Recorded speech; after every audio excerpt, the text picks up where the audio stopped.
Imagine the most devastating, emotionally shattering funeral you can possibly think of.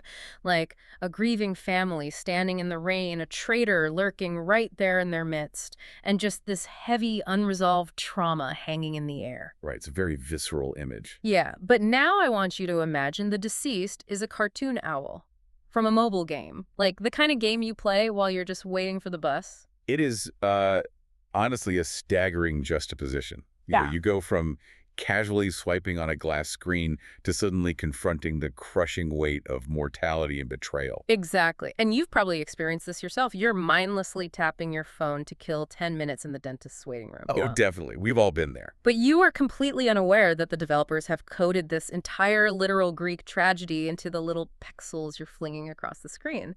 So welcome to the deep dive. We are super thrilled to have you here today. Yeah, we have a really fascinating collision to talk about today. We really do. We are exploring a bizarre intersection. We're looking at the underlying physics and architecture of late-stage mobile gaming, the very sterile safety of Hollywood animation, and then this fan fiction universe that is so mathematically complex and deeply traumatized that it just completely shatters how we think about digital avatars.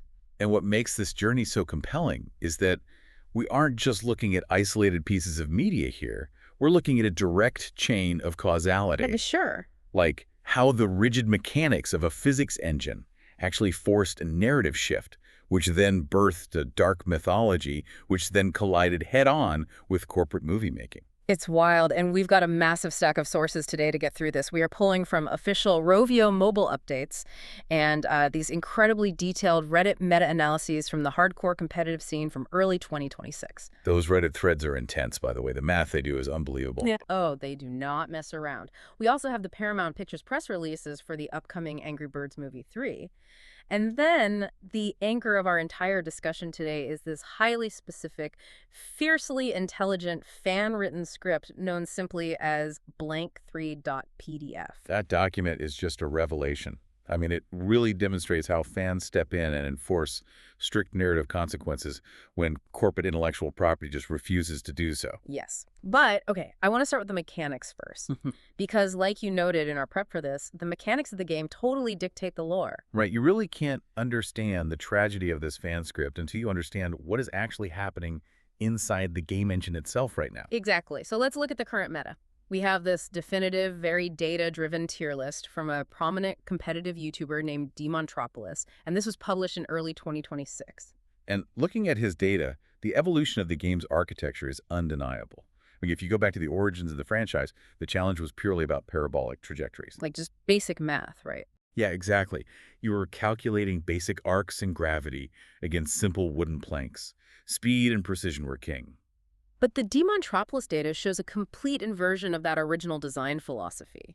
Like, let's look at the classic speedsters. The ones that used to be the best in the game. Right. Chuck, the yellow bird, who used to be the ultimate precision tool, he is languishing in C tier now. The blues, who shatter into 3 agile projectiles, they are also stuck in C tier. Hal, the boomerang bird, C tier. It's rough for the classics. It really is. Why are all the classic, agile, highly technical birds suddenly borderline useless in these modern competitive arenas?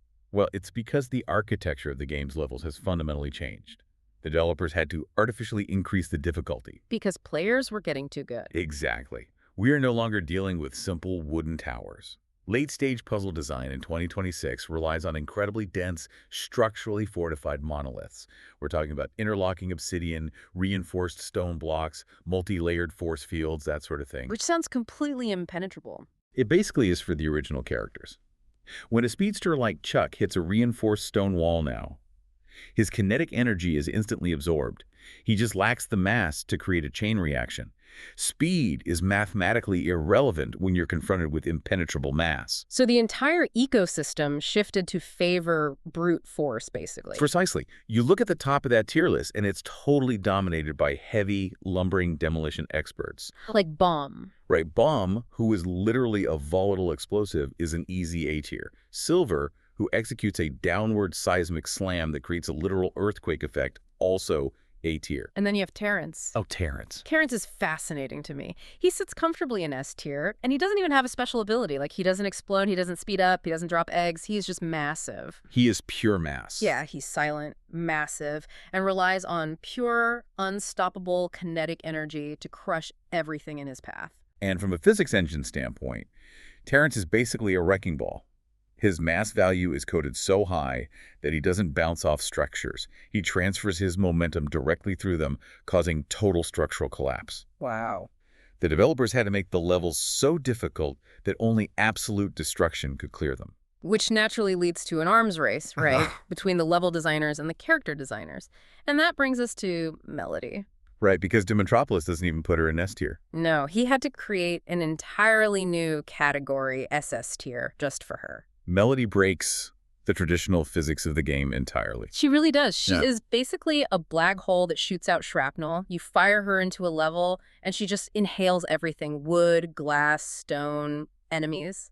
She sucks the physical matter of the puzzle right into her body, and then you can aim her to spit all that debris back out like a machine gun. It's incredibly effective. I mean, I see the math on why that's effective, obviously. But from a design perspective, isn't that just an admission of defeat? Like, the developers made the level so impossible that they had to give players a God mode vacuum cleaner just to keep the game playable. It's power creep in its purest form, absolutely. When the physical obstacles become too resilient, you have to introduce mechanics that bypass physical collision entirely. Right. Which brings us directly to the March 2026 update and the introduction of a bird that caused a massive uproar in the competitive community, a character named Shade. Shade, the incorporeal infiltrator. That's her official title, right? Her special ability is called the spinning slash. And she doesn't just bypass physical collision. She ignores the concept of solid matter entirely. Exactly. So while Melody interacts with matter by inhaling it, Shade simply phases right through it. She is classified as a spectral entity, a ghost. A literal ghost in a physics game. Yes. When you activate her ability, she ignores the outer shells of a fortified tower, phases through the reinforced stone, and strikes the foundation directly from the inside. Which is insane. I was reading through the Reddit threads from the week she dropped, and the community was practically at war over her viability because Rovio introduced her with a 60-day 4x power boost. Right, a massive temporary incentive. Yeah, so for 2 months, she was an absolute monster in the master level arenas. Everyone was using her. But the hardcore number crunchers were looking way past that honeymoon phase. Well, the economics of competitive mobile gaming are brutal. The users on that Reddit forum correctly calculated that once her temporary multiplier expired, her base bird power, or FP, would just plummet. Because she's new. Right, because she's a newly introduced character. Her baseline stats were years behind the rest of the veteran flock. I saw one user post the actual math on this, and it was staggering. To bring Shade up to the baseline power level of a player's weakest benchwarmer, it would cost 8.25 million rainbow feathers. That is a staggering amount of grinding. 8.25 million. Think about the hours of your actual finite human life required to grind for 8 million digital feathers. Like, why do players subject themselves to this kind of economic punishment for a single character? Because Shade isn't just a mechanical advantage. She represents a narrative anomaly that players became deeply attached to, which raises a really crucial question about the developer's intent here. Yeah, I've been wondering about this. In a game universe that, despite its power creep, has always been fundamentally grounded in the tangible physics of gravity, weight, and collision, why suddenly introduce a literal ghost? Right. I was thinking the exact same thing. It is so jarring. You have a bird that explodes, a bird that drops heavy eggs, a bird that acts like a boomerang. Those are all physical tropes. Why a ghost? I just don't buy that it was a random design choice pulled out of a hat. Oh, it definitely wasn't. To understand Shade's spectral nature, we have to look outside the main game. We have to dive into the deep, surprisingly heavy lore of the spin-off titles, specifically the events of Golden Island. Okay, yes. This is where we open up the fan plot document, blank3.pdf. This author has meticulously compiled the history of the Angry Birds Stella spin-off, and they use it as the foundation for their entire script. It's very well researched. Let me set the stage here for you, because if you assume this franchise is just cheerful primary colors, the Golden Island lore is going to give you absolute whiplash. The Stella universe was a very deliberate departure for Rovio. It was far more narrative-driven, focusing heavily on themes of environmental degradation and interpersonal betrayal. Right, so we start with Stella's original flock, and they're leading in the sustainable, sun-powered treehouse on Golden Island. You have Stella, the fierce pink gala who leads the group. Poppy, a hyperactive cockatiel with an affinity for drums. A very musical character. Yeah. And Luca, a tiny sky blue scrub jay capable of a disruptive sonic scream. Willow, a deeply shy, sensitive bird who wears a striped knit hat and possesses a vortex spin ability. And then the most important figure in this entire tragedy, Dahlia. Yes, Dahlia. She represents the intellect of the group. She is a brownish, long-eared owl, and she serves as the resident scientist, engineer, and analytical brain of the flock. Okay, so the conflict on Golden Island doesn't start with a random pig invasion like the other games. It starts from within. It starts with a betrayal by a former friend named Gale. Very personal conflict. Very personal. Gale stumbles upon an ancient cursed crown, and the moment she places it on her head, her personality just fractures. She succumbs to extreme pathological vanity. She dubs herself the Bad Princess. She subjugates the local minion pigs and becomes entirely consumed by a singular obsessive goal. Locating a magical artifact known as the Golden Egg. Right. But we need to clarify what the Golden Egg represents in this specific lore. It is not merely a shiny bauble or a trophy. It operates essentially as a radioactive isotope. Wow. Okay. Yeah, it possesses a transmutative radiation that actively corrupts the ecosystem, calcifying the vibrant flora and fauna into solid, lifeless gold.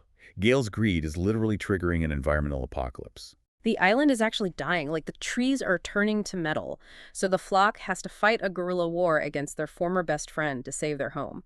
And here is where the narrative plunges into incredibly dark territory. It gets very grim. Dahlia, ever the scientist, realizes that slingshots and brute force aren't going to stop a radioactive environmental disaster. She decides she has to find a way to scientifically neutralize the golden egg's transmutative radiation. Notice the thematic shift here, too. We are watching a character rooted in empirical science being pushed to such a point of desperation that she resorts to mysticism and alchemy. It's a terrifying pivot. Dahlia isolates herself in her laboratory. She consults a forbidden, ancient text that Gale had previously uncovered.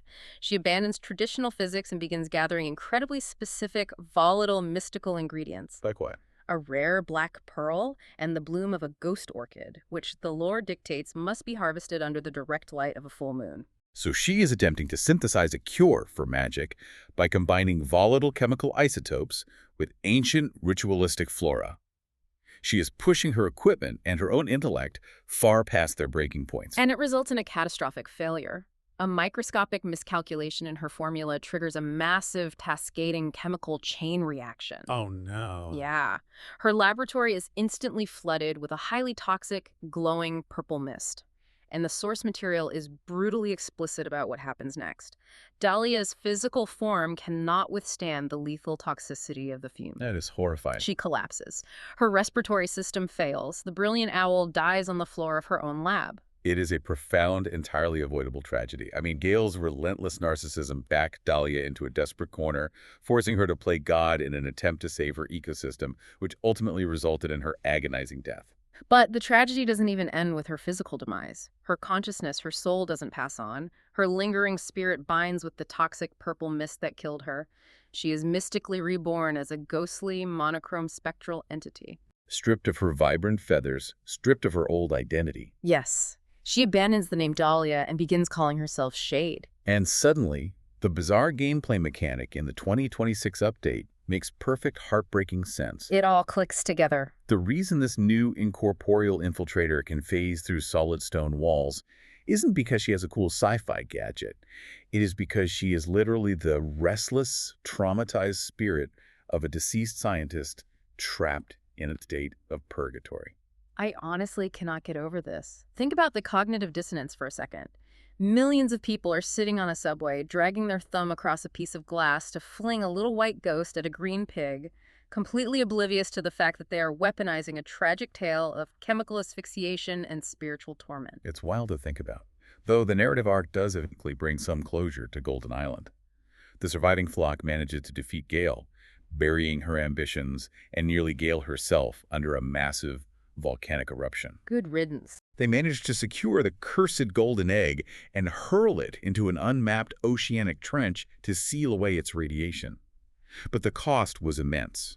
Traumatized, grieving the loss of Dahlia, and having witnessed the near-total destruction of their home, Stella's remaining flock migrates across the ocean to Piggy Island, seeking refuge with Red's main flock. Which connects everything. Exactly. That migration is the narrative bridge that explains how Stella, Silver, and eventually the ghost of Dahlia end up as playable characters in the primary game. Okay, hold on. Let me stop you right there because this is the crux of my fascination with this entire topic. We have established this incredibly dense, emotionally heavy lore. We have betrayal, environmental collapse, chemical death, and a ghost seeking redemption. A lot of heavy themes. Yes. How on earth does a massive Hollywood studio look at that rich, dramatic tapestry and decide how to adapt it? Let's look at the official reality. What is Paramount Pictures actually doing with the Angry Birds Movie 3? Well, the official film, produced by Sega and Rovio and slated for theatrical release on December 23, 2026, takes a decidedly different approach to the source material. That's putting it mildly. And by different, I mean it actively ignores the existence of the trauma we just discussed. That is the understatement of the year. The press release for this movie is a masterclass in corporate safety. You have the returning heavyweight cast, right?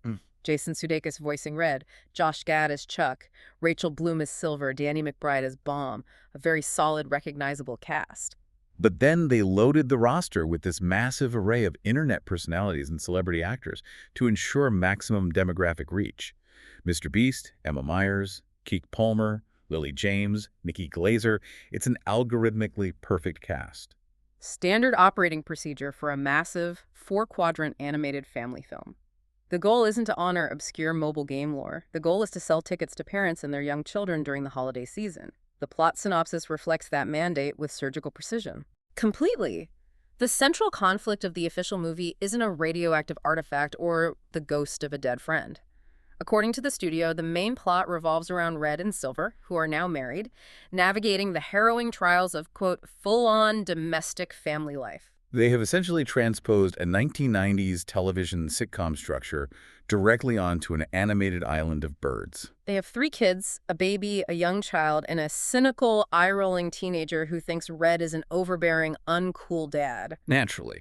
And the comedic centerpiece of the movie, the scene they proudly showcased at CinemaCon to get the theater owners laughing, revolves around Chuck and Bomb being left alone to babysit. Let me guess. The classic sugar rush trope. You absolutely nailed it, but they take it to a deeply visceral, frankly bizarre extreme. The youngest toddler bird gets its hands on a massive bottle of sugary soda, chugs the entire thing, and goes on a hyperactive, high-speed rampage around the house. A very reliable mechanism for visual slapstick. But then the toddler becomes dangerously over-caffeinated and begins peeing uncontrollably all over the living room furniture. Oh, wow. Yeah, in a panic, the toddler grabs a metal kitchen water strainer, holds it over its crotch, and creates this massive, multi-directional indoor spray of urine. Bomb watches this happen and hilariously compares the chaotic spray to the Bellagio fountains in Las Vegas. It's a perfect encapsulation of the Hollywood animated formula. You have highly energetic, slightly gross-out visual comedy aimed squarely at entertaining 6-year-olds, but then they immediately followed up with a Vegas casino reference designed exclusively to give the parents in the audience a momentary chuckle. Meanwhile, there is a secondary plot about an external threat. A new villain invades, looking to conquer Piggy Island. King Smoothcheeks tries to orchestrate a political coup to get Silver to take the pig throne, but she ultimately chooses her family over power. Very safe moral messaging. Right. The birds and pigs team up, build some high-tech upgraded slingshots, rescue a stolen golden egg before the villain's fortress crumbles, and everyone dances over the end credits to an upbeat pop score composed by Heider Pereira. The studio's delivering exactly what their financial models project is: safe and profitable. It is a story about unity, the importance of the nuclear family, and overcoming a clearly defined, morally unambiguous external bad guy through the power of teamwork.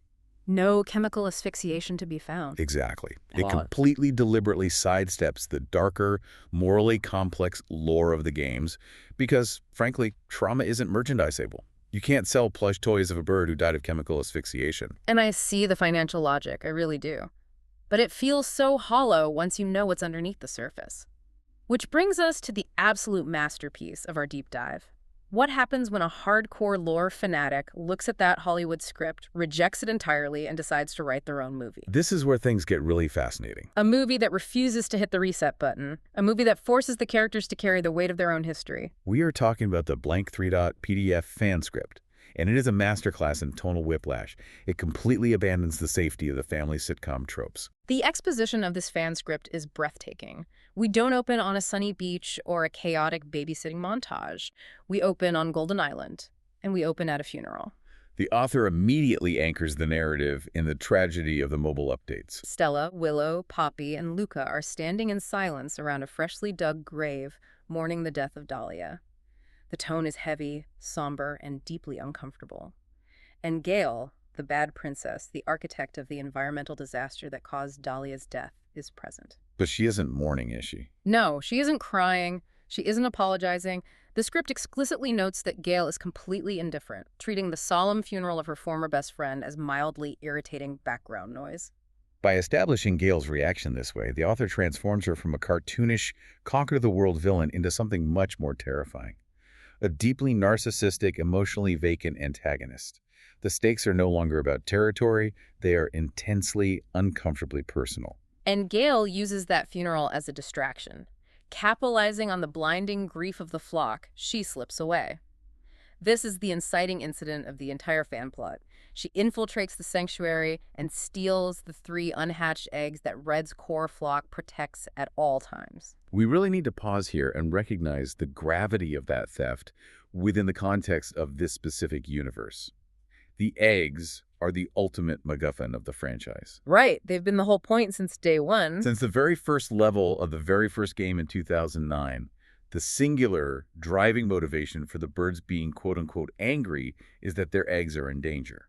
The prime directive, the unwritten rule of the IP, is you must save the eggs. Right.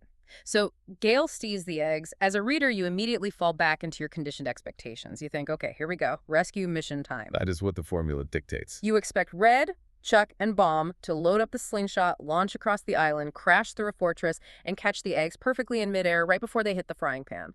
That's the formula.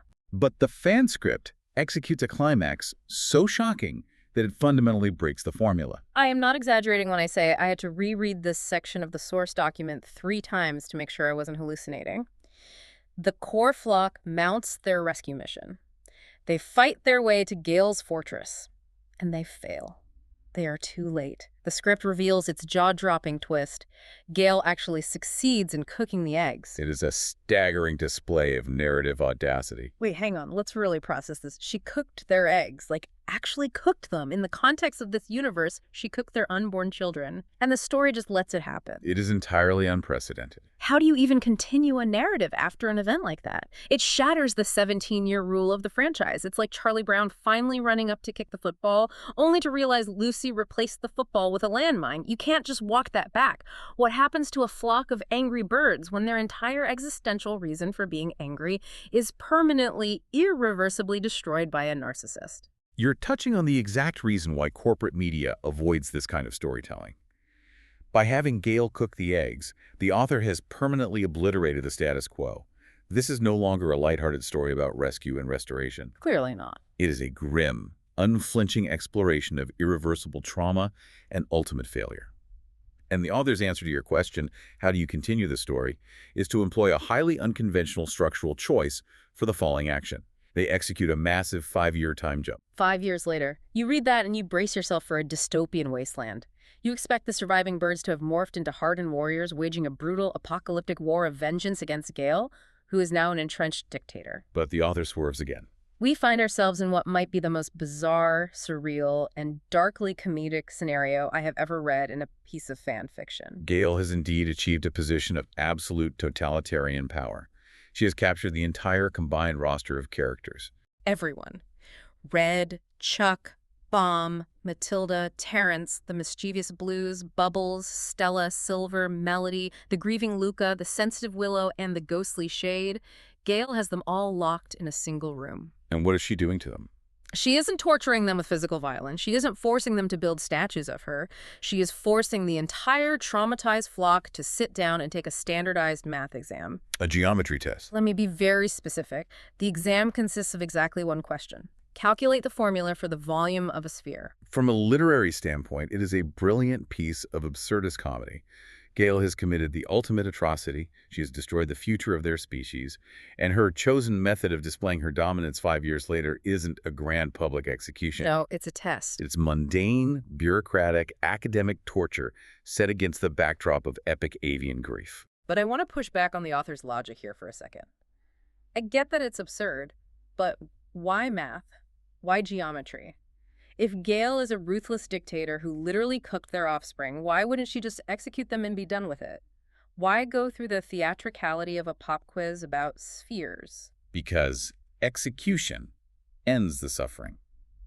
Narcissistic antagonists, especially in the vein Gale has written here, feed on the ongoing humiliation of their victims. Oh, that makes sense. Think about the geometry of the birds themselves. They are, for all intents and purposes, living spheres. By forcing them to calculate the volume of a sphere, Gale is forcing them to mathematically quantify their own existence, their own substance, while she holds total control over their lives.